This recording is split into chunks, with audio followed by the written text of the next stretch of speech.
Professeur Didier Raoult, en est-on de l'épidémie de SARS-CoV-2, et notamment du traitement? Pour l'instant, on a l'impression que l'épidémie diminue. Ça ne s'écroule pas, mais ça diminue. Les variants qu'on a maintenant sont des variants dérivés du Omicron, avec cette particularité qu'ils ont perdu une partie d'un gène, une partie d'une séquence ajoutée qui est très proche, qu'on trouve dans presque tous les coronavirus animaux dont j'ai déjà parlé, et qui est très proche de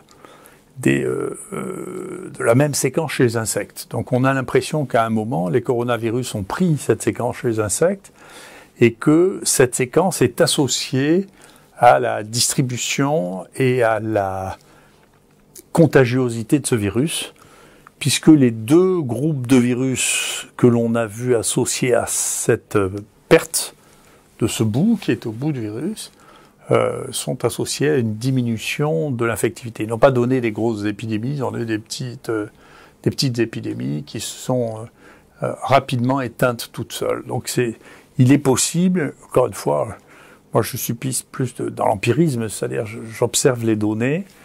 Il est possible, plutôt que de les interpréter, parce qu'il y a plein d'interprétations sur ce à quoi sert cette séquence, il est possible, il y a un travail qui montre que ces séquences qu'on appelle c'est proche de ce qu'on appelle les micro-RNA, qui manipulent l'expression des protéines chez les hôtes. Donc il est possible que ce soit ça, il est possible que ce soit autre chose.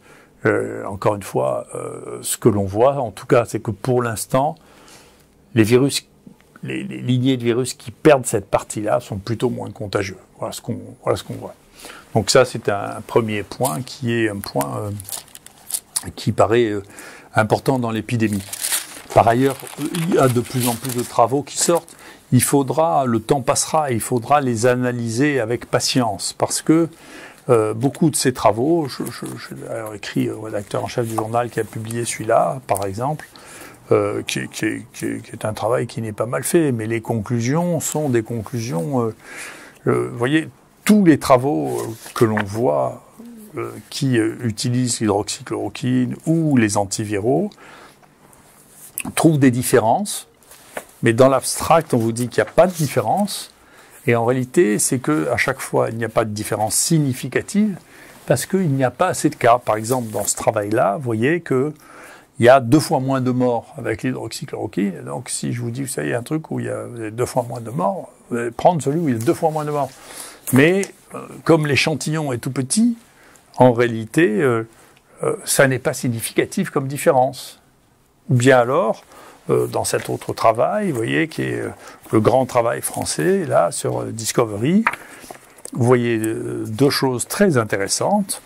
Vous voyez que, déjà, les doses d'hydroxychloroquine qui ont été données sont des doses très basses. Hein, c'est beaucoup plus bas qu'on donne. On donne 600 mg par jour. Ils donnent une fois 800 mg, puis après 400 mg. Pourquoi ils n'ont pas pris les mêmes doses que nous, je ne sais pas. Mais moyennant quoi, les concentrations dans le plasma qu'ils ont, on ne sait pas très bien quand est-ce qu'ils les ont dosées, sont 6 à 7 fois plus basses que celles que l'on a nous. Et donc que l'efficacité soit pas spectaculaire, c'est une chose. Mais même quand on regarde ça, en dépit du fait que les doses sont très basses, vous regardez à chaque fois la mortalité, le nombre de morts. Après, il y a plusieurs manières de rendre les choses confuses, c'est de multiplier les points de comparaison, et en particulier d'introduire des points de comparaison qui sont médecins dépendants. Vous voyez, c'est-à-dire, vous dites qu'il passe en réa, il passe pas en réa, il s'aggrave pas, on l'intube pas. Tout ça, c'est des décisions de médecins, donc c'est subjectif. Et les médecins n'agissent pas dans un endroit comme dans un autre, et donc ça donne des biais, c'est quelque chose qui est très bien connu, c'est ce qu'on s'appelle les biais de Simpson. Mais la mort, c'est la mort. Et donc, quand on regarde, là, les données sur la mort, eh bien, on voit qu'il y a moins de morts dans les gens qui ont pris l'hydroxychloroquine contre, vous voyez, chez tous les patients, voilà, il y a 7% de morts avec l'hydroxychloroquine, 9% de morts avec le contrôle, 10% avec le lopinavir, ritonavir, 13% avec le lopinavir, ritonavir, plus l'interféron, c'est-à-dire pratiquement 2 fois plus encore. Mais il n'y a pas assez de cas, donc la différence n'est pas significative. Donc c'est très intéressant. Alors, ce qu'on vous dit à la fin, il n'y a pas de différence. C'est tout pareil dans l'abstract, mais c'est pas vrai.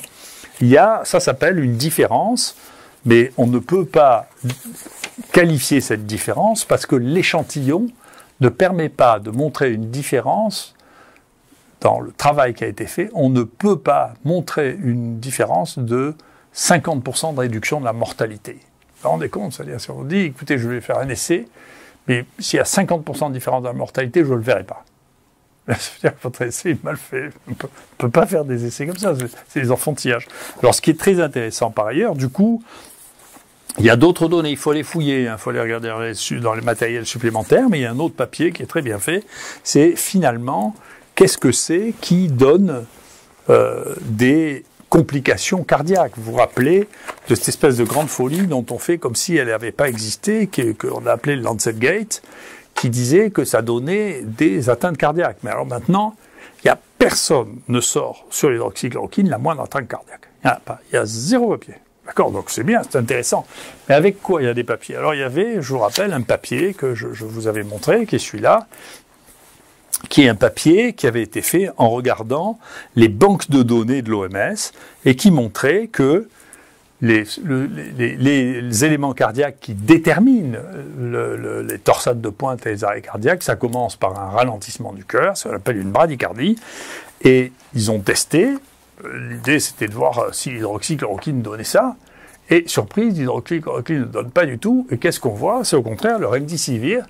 Et je vous rappelle que l'hydroxychloroquine n'a pas eu d'AMM pour cette indication, alors qu'elle est prescrite depuis 70 ans, alors que le remdesivir a eu pour cette indication une AMM temporaire, et qu'on a acheté en Europe pour 1 milliard.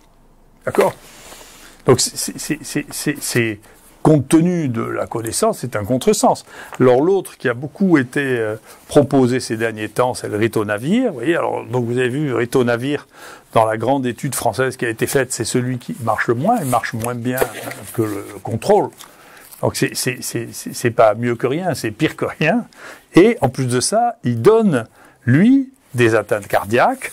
Vous voyez, tandis que l'hydroxychloroquine n'en donne pas, vous voyez, et il donne des atteintes cardiaques avec 2 morts. Il y en a 2 qui sont morts à cause du traitement antiviral dans ce groupe-là, le groupe français. Hein. Et vous voyez que quand vous regardez les différences, est-ce qu'il y a des différences là dans la gravité entre le contrôle et le traitement? Vous voyez qu'il y a une différence avec l'opinavir, ritonavir, l'opinavir, ritonavir, interféron, mais il n'y en a pas avec l'hydroxychloroquine. Il n'y a pas de toxicité visible et il n'y a pas de mort. D'accord? Donc, ce qui donne de la toxicité et des morts, c'est ce qui a été autorisé et ce qui n'a pas été autorisé. Moi, j'attends toujours de voir un papier qui nous montre que c'est vrai. D'accord? Donc, pour l'instant, c'est pas vrai. C'est-à-dire que le scandale du Lancet Gate a entraîné des modifications considérables et a favorisé des traitements antiviraux aux dépens de traitements qui ne rapportent rien à personne. Et parmi les liens dont on peut se demander le rôle qu'ils jouent, parce qu'il y a beaucoup de gens qui ont beaucoup médit de nos stratégies thérapeutiques, donc je vous le dis, voilà, vous regardez la littérature, ça tue plutôt moins on meurt plutôt moins quand on a ça que quand on reçoit rien, et on meurt plutôt plus quand on donne des antiviraux, le remdesivir, le ritonavir, que quand on donne rien du tout, quand même. Ça, c'est la littérature. La littérature, c'est de la littérature française, italienne. Il y a la même chose en espagnol. Mais vous voyez que dans ce programme, il y a une vraie question, c'est mais alors pourquoi est-ce qu'il y a ces données et qu'il y a un résumé qui ne parle pas des données qui sont des données d'intérêt? Les données d'intérêt, c'est les antiviraux sont toxiques, l'hydroxychloroquine ne l'est pas, et il y a une petite différence pour l'hydroxychloroquine dont on ne montre pas qu'elle est significative. Ça, c'est factuel. C'est pas de l'interprétation et c'est pas une conclusion adéquate. Mais pourquoi est-ce qu'il y a une telle différence? Je veux pas dire qu'il y a un lien d'intérêt, que c'est à cause des liens d'intérêt, mais vous voyez, les liens d'intérêt, pour une fois, sont tous déclarés. Et il y a plus de liens d'intérêt que la taille de la discussion dans ce papier. Oui. Y compris, alors c'est bien parce qu'il y a des gens dont on pouvait pas savoir s'il y a des liens d'intérêt parce que les liens d'intérêt, c'est que pour les médecins ou les personnels de soins. Et donc, il y a des gens qui sont des méthodologistes, comme Madame Costagliola. Donc, on ne peut pas la retrouver dans Eurofordoc, parce qu'elle n'est pas médecin. Oui. Donc, mais on la retrouve là, quand même. Elle a des personnel filles avec Gilead et avec Janssen. C'est-à-dire le vaccin Janssen. Et Gilead qui a vendu, quand même, pas essayé, et qui a réussi à vendre une quantité considérable de produits. Alors, le leader français, Yas Dampada, lui a été dans le board d'à peu près tous les médicaments antiviraux. Il nous dit qu'il a arrêté depuis 3 ans. Mais vous voyez, quand je disais, moi j'ai déclaré mes liens d'intérêt avec Hitachi, hein, mais quand je disais, je ne sais pas si les autres l'ont fait, la déclaration d'intérêt, c'est obligatoire, c'est la loi. Hein, il y a une jurisprudence, on doit déclarer en particulier dans une déclaration officielle comme l'Assemblée nationale ou le Sénat. J'espère que M. Jomier a fait attention que tout le monde déclare ses conflits d'intérêts, parce qu'il essayait de me faire une réunion avec Madame Costagliola et avec M. Yas Dampada, et j'avais prévenu que je ne le ferais pas parce que je ne fais pas partie du même monde et du même écosystème. C'est un écosystème de gens qui vivent avec l'industrie pharmaceutique, qui travaille pour eux, moi je le fais pas parce que c'est contraire à ma manière d'aborder les problèmes. Donc, je veux pas le faire. Donc j'espère qu'ils ont quand même déclaré ces conflits d'intérêt, ces liens d'intérêt. Et c'est pas celui qui a le lien d'intérêt qui décide s'il y a un conflit. C'est les autres. Si vous avez un lien d'intérêt, vous devez le dire. Et les autres décident qu'ils vous croient ou qu'ils vous croient pas parce que vous avez ce lien d'intérêt qui, dans leur esprit, s'est transformé ou s'est pas transformé en conflit d'intérêt. Chacun de nous ne définit pas ce qu'est un conflit d'intérêt. Hein. Voilà, donc ça c'est le deuxième point dont je voulais vous parler. Le troisième point dont je voulais vous parler, c'est l'hybridation des virus. Alors, l'hybridation des virus, il y a 2 aspects qui sont très importants, très intéressants. Le premier, c'est qu'ils se constituent des nouveaux virus par fusion de 2 virus existants. D'accord ? Donc il y en a un qui n'a pas de nom pour l'instant, mais qui représente une fusion entre le virus Delta et le Omicron. Et ces virus ont pris la région Spike, dont vous avez entendu parler, qui est une région qui est embêtante parce qu'elle est très différente chez Omicron de ce qu'elle était chez les virus qui ont servi de base pour faire des vaccins. Et donc c'est la raison pour laquelle les Omicron ne sont pas très sensibles aux vaccins. Et il y a une greffe de cette partie-là, Spike, sur les deltas, à la place de la Spike du delta.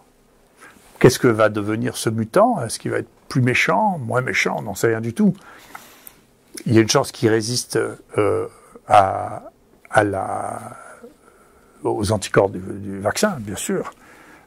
Mais est-ce qu'il va se développer? Est-ce qu'il va garder l'infectivité, la transmissibilité de Omicron, mais en gardant la virulence de Delta, ce qui sera embêtant, ça fera un virus méchant. On n'en sait rien, mais ça veut dire qu'il faut surveiller sans arrêt l'émergence de ces virus et leur recombinaison. Nous, on a un autre virus recombinant entre 2 autres virus. On travaille dessus depuis 6 mois pour bien voir ce que sont toutes les étapes de quelqu'un qui avait 2 virus, qui a fait 2 infections avec 2 virus, un immunodéprimé successif, et dont le résultat est un mutant hybride entre ces 2 virus, qui pour l'instant s'est pas répandu, on l'a jamais vu en dehors de ce malade-là. Donc toutes ces aventures de transformation et de mutants ne se transforment pas en une nouvelle épidémie, mais il faut savoir que ça existe. Voilà. Que pensez-vous du risque d'intégration de l'ARN vaccin chez l'homme?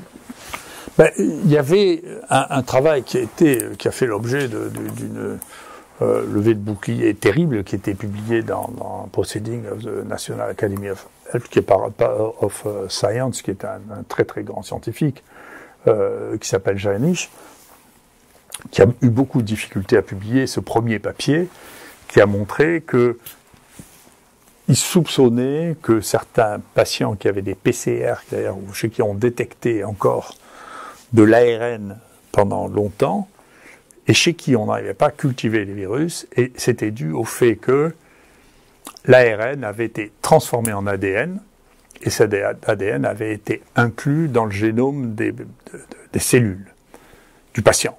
Et que, du coup, le patient pouvait, sécréter de l'ARN qu'on retrouve à l'extérieur. D'accord ? C'était la seule explication qu'ils pouvaient trouver. Ils avaient trouvé de l'ADN chez ces patients, ils ont regardé dans les cultures cellulaires faites des cellules humaines, si on pouvait trouver l'ARN de ce SARS, alors qu'il n'y avait plus de virus, et la réponse est oui. Alors bien sûr, ça fait un truc terrible de dire, attendez, alors il y avait quelques ignorants, j'avais été frappé, la SPILF avait fait une réaction en disant, il n'y a pas de transcriptase inverse, il n'y a pas d'enzymes qui permettent de transformer de l'ARN en ADN chez les cellules humaines, ça existe que dans les virus du sida, c'est des réponses d'étudiants à qui on a appris ça en troisième année. C'est pas vrai, bien sûr, c'est connu depuis très longtemps. Et en particulier, il y a une zone qui s'appelle LINE, qui est une zone de transcriptase inverse. Mais ce qui est très intéressant, c'est qu'il y a une autre équipe qui vient de publier un deuxième travail, qui sont des Suédois, qui ont fait un deuxième travail et qui montrent que le vaccin, quand on le met sur des cellules humaines de foie, est capable d'être rétrotranscrit du fait de la transcriptase inverse des cellules humaines, encore une fois, qui s'appelle LINE. Et donc, vous voyez là, ça s'appelle l'endogénus reverse transcriptase, c'est-à-dire la transcriptase inverse de l'homme, qui est capable de montrer que à partir de ces cellules, et ça c'est lié à LINE 1, eh bien, du coup, on peut faire des PCR directement qui vont détecter de l'ADN. Et ça, c'est pas normal, parce qu'un vaccin va faire de l'ARN, il est intégré très rapidement. En réalité, dans le vaccin Pfizer, il y a aussi de l'ADN. Mais nous, qu'on ait trouvé, ça dépend des lots, mais il y en a plus ou moins, mais il y a de l'ADN. Et que donc, ça peut être intégré donc par LINE à l'intérieur des cellules. Et eux, c'est ce qu'ils trouvent, c'est que ils trouvent dans l'ADN génomique, dans le génome de ces cellules, ils trouvent une séquence d'ADN qui est unique au vaccin, c'est-à-dire que ils se mouillent pas, puis il est probable qu'on leur a dit de pas se mouiller, de dire écoutez, voilà, ils disent vous avez un virus ARN, on a une activation des enzymes qui sont capables de transformer l'ARN en ADN, et ensuite on trouve de l'ADN du virus dans le génome de ces cellules. Et bien sûr, dedans, ils disent l'évaluation, la génotoxicité de ce vaccin n'a jamais été utilisée, a été analysée, n'a pas eu le temps d'être analysée, c'était trop vite. Donc ça veut dire, c'est sans doute un phénomène rare, où on ne sait pas très bien ce que ça va faire, mais globalement, ça confirme, que biologiquement, il n'y a pas de barrière à faire ça, il y a tous les outils qu'il faut pour faire ça, et que donc il est possible dans un certain nombre de cas que des morceaux de virus ou des morceaux de vaccin soient intégrés à des endroits divers. La chance ou la malchance que ça se mette dans un endroit particulier est liée au hasard. On ne sait pas où est-ce que ça peut se faire, où est-ce que ça peut se mettre. C'est plutôt les cellules qui se multiplient beaucoup, qui peuvent être les cibles d'une chose comme ça. En tout cas, c'est une avancée scientifique qui est importante, parce que en fonction de la confirmation, je pense que plutôt que d'ignorer ces données, beaucoup de scientifiques devraient se mettre à travailler beaucoup sur ce domaine, c'est ce qu'on fait nous, parce que ça amène à réfléchir sur toutes les thérapeutiques RNA qui sont en train de se mettre en place pour tous les sujets, les uns et les autres. Tant qu'il s'agit de sujets âgés, si vous voulez, la chance que vous tombiez sur des cellules en multiplication rapide ou que vous tombiez sur des cellules germinales, c'est-à-dire celles qui vont servir à faire des enfants ultérieurement et faibles. Quand il s'agit de sujets très jeunes, il faut qu'il y ait un degré de sécurité qui soit validé, là, avec précaution, hein, parce que c'est un point qui n'est pas négligeable. Alors peut-être que c'est un événement rarissime, j'en sais rien du tout. En tout cas, biologiquement, c'est possible, on savait que c'était possible, et pratiquement, ça arrive de temps en temps. Hein. Et où en est-on de la mortalité ? Pour la mortalité du virus, si vous voulez, nous, on travaille depuis longtemps hein, sur les virus, bien sûr, et on avait regardé quelle était la mortalité des autres virus respiratoires, en 2018, 2019, 2019, 2020, avant le Covid. Après le Covid, assez bizarrement, il y a eu extrêmement peu d'infections virales respiratoires. Mais si vous regardez la mortalité des gens dont on faisait le diagnostic ici, la mortalité, le nombre de positifs chez les gens qui mouraient, ce qui n'est pas la mortalité due au virus. D'accord ? Quand un virus circule beaucoup, vous avez des gens qui meurent d'autre chose, et vous trouvez le virus. C'est la même chose qui se pose avec le Covid. Hein. Et donc là, vous voyez, ici, vous voyez que, eh bien, le nombre le pourcentage de gens qui sont morts parmi ceux qui avaient ce virus, dans ces années-là, peut aller jusqu'à 2,4% quand il s'agissait du coronavirus HKU1, qui est celui qui est le plus proche hein, du Covid. Ça veut dire que simplement, s'il y a beaucoup de la différence entre le Covid et les autres, la mortalité du Covid est plutôt plus basse que celle-là. Mais ça dépend bien sûr de l'échantillon qu'on teste. Mais s'il y en a beaucoup, c'est-à-dire s'il y a des millions de cas, même une mortalité faible, 1 pour 1000, si vous voulez, devient importante. Si vous avez 1 million de cas, ça fait 1000 morts quand même. Donc ce qui fait la gravité relative du Covid, c'est bien sûr les sujets âgés, les sujets obèses, les sujets qui ont d'autres maladies, mais c'était les mêmes qu'ici. Hein. Mais surtout, c'est le nombre de cas. Donc c'est le nombre de cas considérable qui risque d'entraîner une mortalité visible. Mais globalement, l'association de virus respiratoires avec la mort est quelque chose qui existait parce que soit ça déséquilibre des gens qui sont déjà assez